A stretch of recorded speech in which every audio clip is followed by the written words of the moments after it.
Last year, I started to do research on diet and nutrition because I have various cardiovascular problems, which is the heart and the blood vessels, including hypertension, PACs, PVCs, and VTs, which is palpitations or arrhythmia, pre-angina, and very, very rarely angina, which is you feel like a twinge in the area of maybe of your heart. It can happen in other areas. I've had it over here, and if that's called pre-angina. If it's like a twinge with no pain, it's like almost like a pressure, but very pinpoint, and you can't really tell if it's up here or down inside.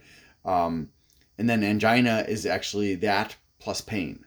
And I've almost never had that, but it does happen very, very rarely, especially when I consume too much salt. In addition, I have atherosclerosis, which is buildup of plaque in the arteries. And yeah, there may be something else. So I decided I had to save my own life because my doctor, although when she went to university, she studied nutrition, she's forgotten a bunch of that stuff because she's so focused on family medicine now. And my cardiologist doesn't know squat. I'm getting a new cardiologist. I still have the same doctor because I really like her and she's smart and she's a good person. But my cardiologist, the only thing he could say was go on the Mediterranean or DASH diet. I don't know anything about nutrition. Yeah. 90% of heart problems or cardiovascular problems are because of diet. And he doesn't know anything about diet and nutrition. That is really pathetic. I won't say his name. Nice guy. Looks very physically fit, but unacceptable. If you're going to be in medicine, you need to know about nutrition and diet. And if you don't want to do that, don't be in medicine. So, I'm not a medical expert. You need to find a dietitian or nutritionist that can steer you in the right direction. My advice, if you choose to pursue the diet that I'm going to outline for you, is that you have a team of doctors, nutritionist, dietitian, cardiologist, endocrinologist, primary care physician, that are regularly, like monthly, or whatever they say is the best, monitoring your health. That will include maybe urine and blood samples, maybe occasionally MRIs or CT scans, and physical examinations, regularly checking your blood pressure, your glucose, your insulin, all that kind of stuff. Because this diet works very fast. When I tested this diet, I averaged a pound per day. Now that means in a month you could lose 30 pounds. But if you've been paying attention to the information about diet, fast weight loss can be dangerous. So you need to be careful and do this right. Now, I am not telling you need to be a vegan, and I'm certainly not going to tell you that you need to be a carnivore or on the keto diet or on the paleo diet or on the blood type diet or the cabbage diet, because mostly they are either very difficult to follow because of the restrictions or they don't work. Vegan works. Keto works for some people. High carb diet works for some people. Whole food plant-based works for most people. But when it comes to vegan and keto in specific, the restrictions are so much that a lot of people lack the willpower to change their mindset to follow those diets. Now, I'm currently a pescatarian, but that's partially out of sympathy for my kids. My son is also a vegetarian, not a pescatarian. He eats eggs and milk. I don't do any dairy, as much as I can avoid it anyways. But it's hard to do when you review food. So, first thing is, you need to stop eating processed foods. Now, I know this is going to be a challenge. You love going to the restaurants. You love buying junk food. You love buying fast food. You love buying stuff out of a box or a can or a frozen bag or whatever it is. But those things in general, not all, minimal processing is okay. But if it's anything more than minimal processing, you're putting yourself at risk. Because the more it's processed, the more stuff they have to add to preserve it, to stabilize it, to homogenize it, to prevent it from caking, to make it cake, to whatever. There are all kinds of chemicals that they have to add. And those chemicals aren't necessarily your friends. So cut out the processed foods. Learn to make simple meals composed of a small amount of meat and a large amount of fruits and vegetables and grains and beans and nuts. Reduce your oil intake. And if you're going to do oil, only consume extra virgin and virgin oils. Reduce your salt and sodium intake, which means you're going to have less baked goods, which I know is very, very hard. It's hard for me too. I love muffins and cookies especially. But sodium in excess or salt in excess is bad for your cardiovascular system. Also, in addition to processed foods, oils, and salt, you need to reduce or eliminate your sugar consumption. Now, having said all that, this is how my diet works. You are going to go to the grocery store every day, and if you can't find or you can't afford organic fruits and vegetables, that's okay. If all you can buy is frozen, that's okay. The point is they are not contaminated with salt or calcium chloride or any of that stuff. It's just that pure fruits and vegetables. You're going to take them, put them into a blender and blend them all up, fruits and vegetables together, and you can add whatever spices you want. And there are websites where you can find recipes for these kinds of drinks to make them taste good. No sugar, no syrup. Everything has to come from the whole fruits and vegetables that you are using. If you want to throw in some garlic for a little bit more of a meaty taste, you can do that. If you because garlic will help. If you want to put in avocado, that also will impart a bit of a meaty taste to it, and that can be enjoyable if that's the direction you want to go. If you want to go something that's more savory than a dessert type of flavor. If you're going for a sweeter flavor, then use whole fruits to provide the sweetness. And you'll have to play with the balance because not all brands are equal, and depending on when you buy it and when you use it, it may be more or less sweet. It may be too sweet and you use less. It may not be sweet at all, and then you have to use a ton. But what you're going to do is you're going to start with whatever's juiciest goes in first, because when you're going to blend that part up first. And when I say juicy, I mean like grapes and apples and oranges, because when you blend those, all that juice inside gets released. You're not going to remove any pulp. You are eating a whole blended, I don't know, you can call it a beverage, you can call it a soup, whatever you want to call it. Then you will start adding other things that are, like leaves, like lettuce and watercress and spinach and any other kind of greens that you want to put in there. You can put in carrots, you can put in fennel, you can put in whatever whole fruits and vegetables that you want to put in there. Just please don't add sugar, please don't add salt, just add other spices. No oil, unless you're using extra virgin or virgin. And you're going to blend it all up, and you're going to fill up your blender until you have 8 cups. Now, if you can only afford a personal blender, that's okay. You're just going to have to do it 8 times, because personal blenders, I think, are about 1 to 2 cups. So 4 to 8 times in a personal blender. But in a large blender, you should be able to get 6 to 8 cups. And ideally, you're going to do 8 cups. And you're going to blend it all up so it's nice and thin. You can suck it up with a very large gauge straw, or you can use a spoon and spoon it. You can pour it into a bowl and spoon it that way. You can put it into a glass. I don't care what kind of container you're going to use. You can suck it up right out of the blender for all I care. It doesn't matter. What matters is it's fruits and vegetables and spices, and it's whole. It doesn't have processed stuff in it. It doesn't have salt and sugar in it. And you're going to use that for one of your meals. One of your meals. Now, when I did it, I was doing it for my lunch. Now, it's a process. It does take time to prepare, cut up all those things, peel off skins if you need to peel off skins. If it's an edible skin, please don't peel it off, because it has vitamins and minerals in it that are beneficial.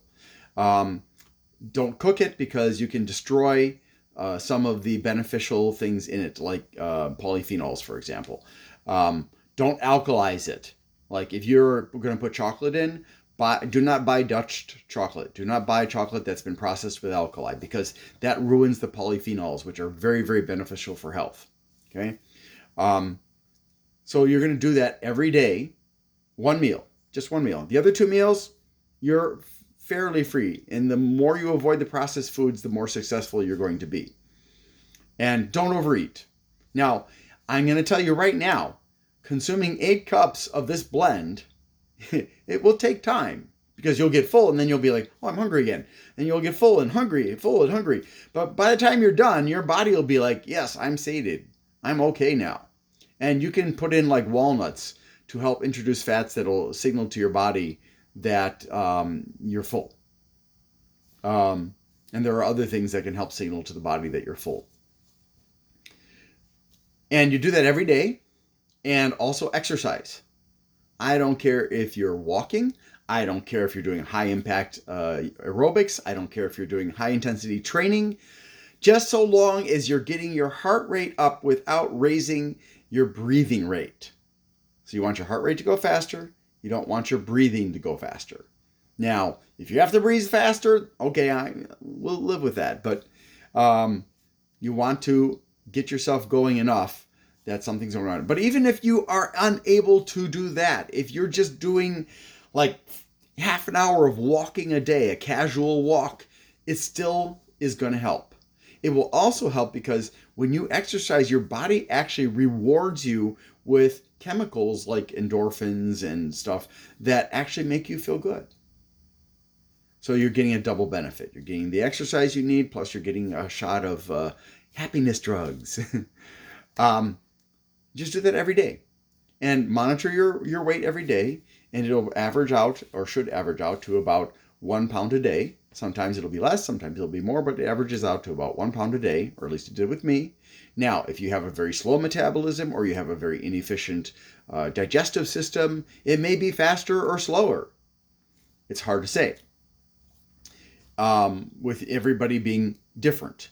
And there may be things that you can't use.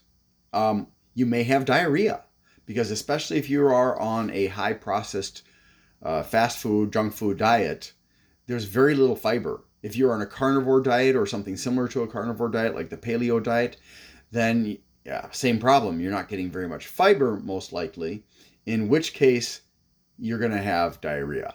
And this is not because you're being detoxified. Detoxification is a myth. It is not because you're sick. It is because you're going from very low fiber content in your diet to very high fiber content. So I would suggest, before you start this diet, that you slowly add fiber. Now, when I say fiber, I want you to be very careful, because most fiber products contain sugar, or they are made from starch, like dextrin, or they have both sugar and starch in them, like sugar plus maltodextrin. Sugar's got, depending on what kind of sugar it is, but table sugar's got a glycemic index of 65. Maltodextrin, however, has a glycemic index of 100 to 150. So that's like a huge shot of sugar in your system, and very bad for you. So avoid those products. Most products that I have looked at in the grocery stores local to me have sugar and or starch in them. Now, there are soluble fiber drinks that it says dextrin. Don't drink that. That is a modified starch. It'll just turn into sugar in your body, and it'll spike your blood sugar just like maltodextrin and sugar do. You need to find ones that either have no sweeteners in them, and then you can just learn to enjoy it, or add it to your blend, or have true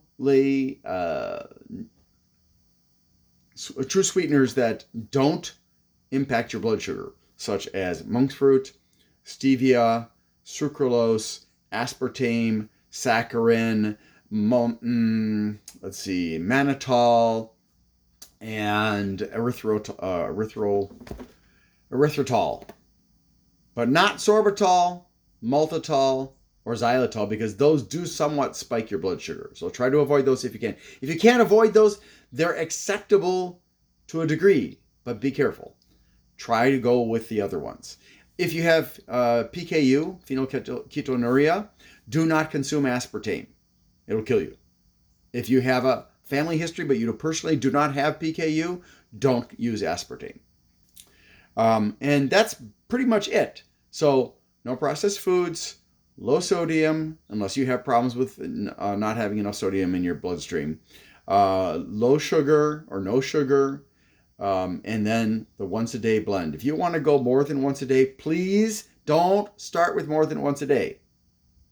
Okay? Please start with only once a day. And then later on, if you feel you need to, and with consultation with the dietary and nutrition experts that you have and the other experts, you can then discuss, is it okay if I go to twice a day? Is it okay if I replace all my meals with this? And make sure you're getting a rainbow of colors in your blends. It shouldn't all be green. It shouldn't all be red. It shouldn't all be yellow. Have a rainbow. And it's not Skittles. Sorry. No candy, guys. And that's basically it.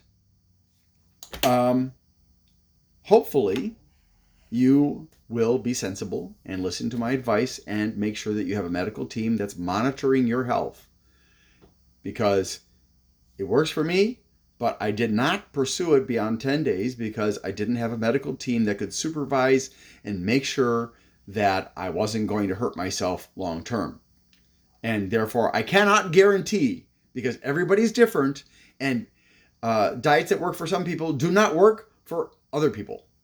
Or they kind of work, but they also cause harm, like keto can cause harm.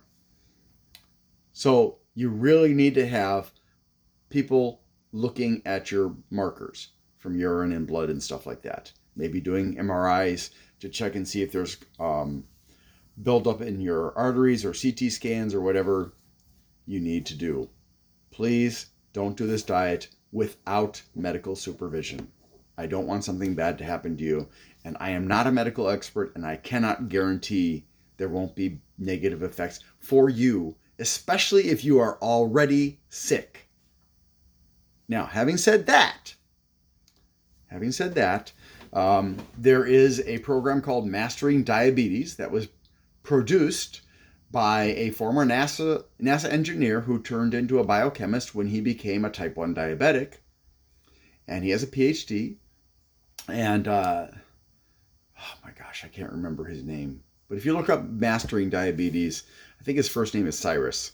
And I forgot his last name. And Robbie Barbaro, he's a doctor, and he's got a master's in public health. They work together to produce a plant-based whole food diet that helps to reverse diabetes and other related illnesses, and they apparently have had great success with it. This kind of helped me to learn and helped to inspire me, but this is not just plant-based. You can still eat some animals, just not much. Just try to be reasonable and remember you're not a tiger. If you don't believe me, look in the mirror. Do you have long fangs? No. Can you run on 4 legs and hunt down an antelope moving at 40 miles an hour? No. Or however fast they go. So, if you have any questions, if anything's not clear, please leave comments down below. If something I said you didn't like, you can comment, but be civil, because I don't have any problem with clicking delete, report, or ban. Thanks for watching, and hope you have a great day. I hope it helps.